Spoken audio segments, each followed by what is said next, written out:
Okay. All right. Good morning.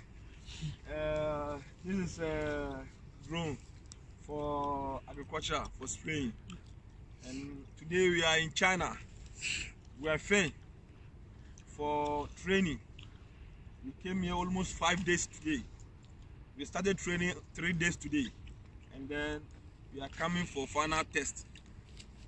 If you qualify, if you pass, then that means we succeed for this.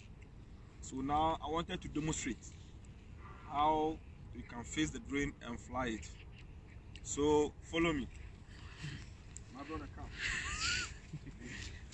First of all, this is a drone.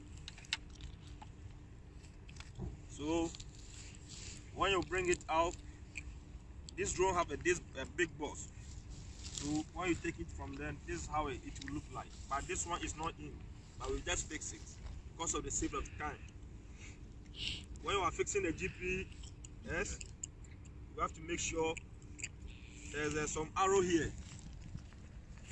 When you brought it out, you have to make sure this arrow, it will face like this.